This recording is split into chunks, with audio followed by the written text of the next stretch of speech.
So a couple of weeks ago, I did that video on the 2024 Chargers and how at that time, which was December of 2024, they still were not available at the dealerships. So meaning that the 2024 cars, any 2024 Chargers that they sold would not be delivered until 2025. At least a month out from the time I made that video. So it'll be about this period of time. It's January 2025 right now, in case you're watching this someplace in the distant future. All right, so the cars still have not been delivered to the dealer. I called my local dealer. They showed the car available on their website, but not to be delivered for at least, a month or so. All right. Now, at the end of that last video, I said that this is ridiculous, but I've said my piece, and I'm not going to say anything else about this unless something really bizarre happens. Guess what? You just wait long enough and really bizarre stuff happens. So this is what's going on with these cars now. And I have to talk about this. I have to talk about this because right now, correct me if I'm wrong. I'll watch the comments, okay? Correct me if I'm wrong. But as of right now, this is the greatest fiasco in the history of the automobile. And I can't think of anything that even comes close to second. Somebody on one of the videos mentioned the Yugo, how the Yugo was, a great fiasco. No. The Yugo was not a great fiasco because unlike the 2024 Dodge Charger, the Yugo actually started and ran. They were able to build the cars, drive them from the assembly line to the shipping. They got them to the dealer, and then people bought them and drove them off the lot. Yes, the Yugo, by comparison to the 2024 Charger, was a stellar example of automobile. Okay, so here's where we're at with these Chargers. Okay, this is crazy. Now, I've been following along. It's kind of like just like a morbid curiosity. You know what I mean? It's like I'm driving past a wreck and I just have to look and see. You know what I mean? Morbid curiosity. Primarily, I've been following this on TK's Garage and OC Motivator. They're two channels. And TK's Garage does updates on this Stellantis and Charger fiasco. Like, there's a couple of them a day. There's a lot of material for this guy to work with, okay? But I've been following along there. And the latest stuff that's happening is it's beyond imagination. I could never conceive of anything like this happening with an established automaker, but just Dodge. I'm a Mopar guy. I'm a Dodge guy. This is my brand being flushed down the toilet for the world to see. It's horrible. It's worse than the fratsonic chambered exhaust, if that's even possible. All right.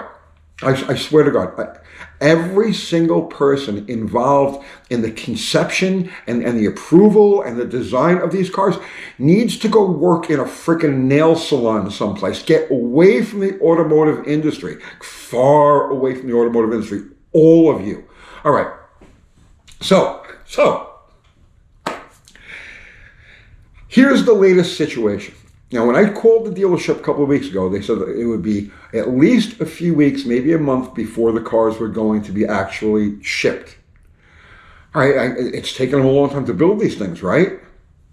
Now, remember, 2024 car, not going to be shipped until February or so, late January, early February 2025. So you buy one of these things brand new, okay, and you've already bought a leftover car. $70,000, $80,000 of leftover car. All right.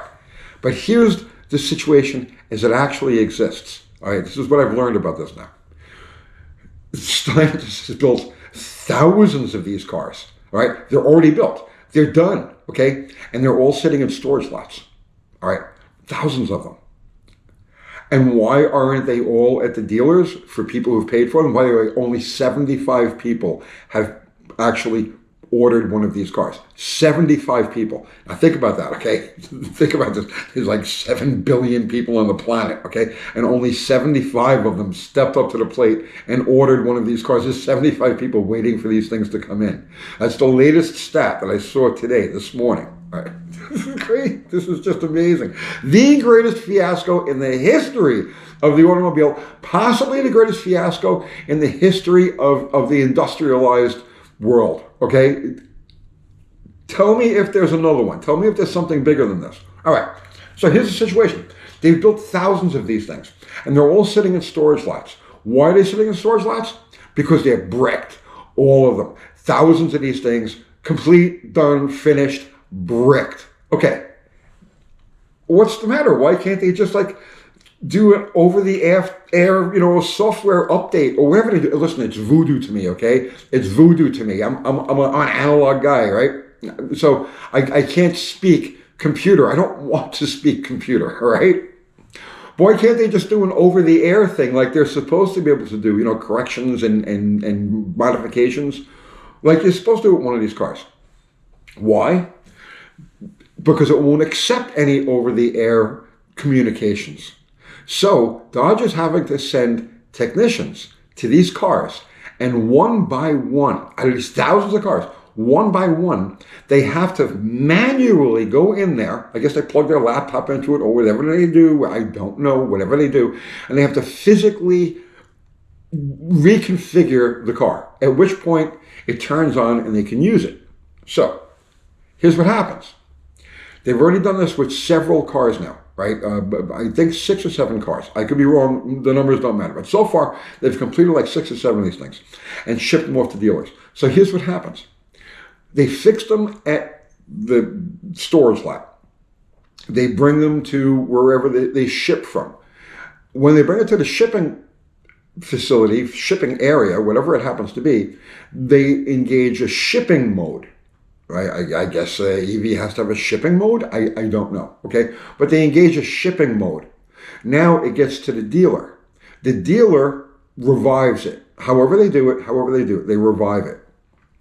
Well, after the revival, they get about 5 miles out of these things, or thereabouts, and then they re-brick themselves.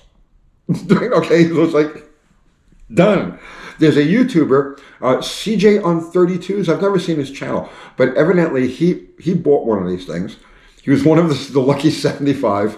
He bought one of these things, went to the dealer to pick it up, took it for a little spin, and it bricked itself. Okay, he's like, even YouTubers are getting screwed on these things. And they still can't figure out what's wrong with them. They can't figure out what's wrong with them. Now, this is, as of right now, okay, look, maybe they fix this tomorrow, okay, but as of right now, they have thousands of these things built, and they can't keep them functional. They can't keep them moving for any amount of time. All right. Why? Now, let's work with some simple math and some known figures, okay? Now, they showed prototypes of these cars moving under their own power, complete moving under their own power about 2 years ago. Okay, about 2 years ago. Now, I know, and it's pretty well established, that it takes 3 to 4 years from the clay model stage to where they've got all of the tooling together so that they can actually start stamping out the parts and putting these cars together. 3 to 4 year lead time. So if they had a running prototype, if they had 1 or 2 running prototypes in 2023, 3-4 year lead time means that they started actually working on this car in 2019, 2020, physically working on it. Now, typically, powertrain happens before that. So before they actually get the body and everything together, the interior and the chassis and all of that, they have the powertrain worked out. An example of this would be like the ball stud Hemi. So you got to go way back for this, right? I'm just using an example. The ball stud Hemi was slated for introduction in 1972. But in 1969, they had completed engines, and it takes time to do that, so a couple of years worth of actually tooling on the engine. In 69, they had completed engines installed in 1969 Barracudas for testing on their proving grounds. So that's typically how it works. They get the engineering together first, they work out all the bugs with that, and then they build the package around it. All right, so running prototypes in 2023, which means that they started working on it in earnest in 2020, 2019.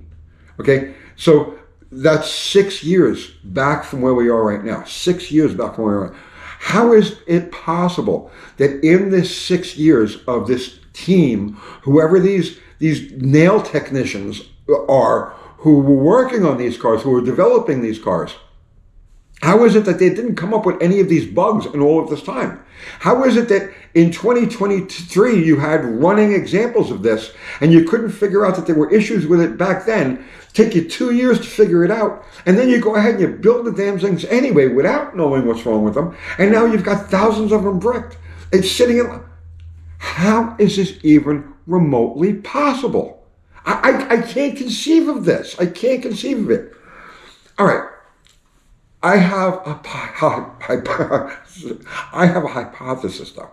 I think I may know what happened with this, right? I know. I think it's going to be something along these lines when the smoke clears. If they ever actually tell the story, okay? I think that somewhere along the line, somewhere between the pre-production and the prototypes, the stuff that actually ran and functioned, I think that let's say a disgruntled technician, somewhere along the line, may have programmed a virus into one of the God only knows how many computers are involved in the running of this car, or how many different modules, subcomputers are tied to the main computer, or computers, to run this car. I think this might be a case of industrial sabotage. Either a competitor or, like I said, a disgruntled employee said, you know what, screw you people, and typed in a bit of code there that would set a virus through the system and make these things so that they can't. Oh, that's the other thing, okay? So after they revive them at the dealerships, they go through the trouble codes and blah, blah, blah, blah, blah, blah. And then eventually the code comes up that the battery needs to be replaced. The main battery, not the little battery, the battery. So after they revive them and they do the codes and everything, it needs a battery, right? Craziness. I think this is a case of industrial sabotage, either by possibly a competitor, possibly a supplier, because who knows where they're sourcing these parts from, the electronic parts they're going to this car. I think this is a case of industrial sabotage, because there's no other way to explain how a system that's designed to take over-the-air updates and designed to operate with a certain set of parameters that can be programmed, keeps reverting back to bricking itself. I would imagine that, let's just say, one of the modules, let's say the lighting module, that communicates through the CAN bus through all of these other computers, if it has a virus, it's going to send that virus all the way through the system. And then how do you find it? How do you know what I mean? How do the engineers find which is the device setting producing the virus and bricking the car? Like I said, I'm not a computer guy. I'm only speculating. But based on what I'm seeing, based on the nonsensical nature of all of this, and the fact that they can't figure it out. You've got the people who built these things, who designed these things, who went through all of the steps, and they can't figure it out. The only possible explanation is that somebody outside of their circle programmed something into it. I don't know. Let's see what happens. Like I said the last time, unless anything crazy goes on with these cars, I was going to let it go. And look here, crazy things are going on with them, so I'll make another video. But again, I'm going to say it again. Unless something really crazy happens, I'm just going to stop talking about it here. But yeah, unbelievable stuff. 2025 Dodge Chargers, bricked and then re-brick. You can't make this stuff up. I'll see you tomorrow. Yes, I'm giddy about it. I am giddy about it. OC Motivator, nice guy, right? He seems like a genuinely really nice guy. And he keeps saying in his videos, I'm not happy about this. I'm not gloating about this. I'm just telling it like it is. Well, okay, I'm happy about this and I'm gloating about it, okay? Because these people at Stellantis, at Dodge, have rated our Mopar legacy, and they took our names, our images and ideas and all of these things that formed our culture, the Mopar culture, and packed them all into this freaking Dixie cup that can't outrun a base model Tesla. I'm gloating. I'll see you tomorrow.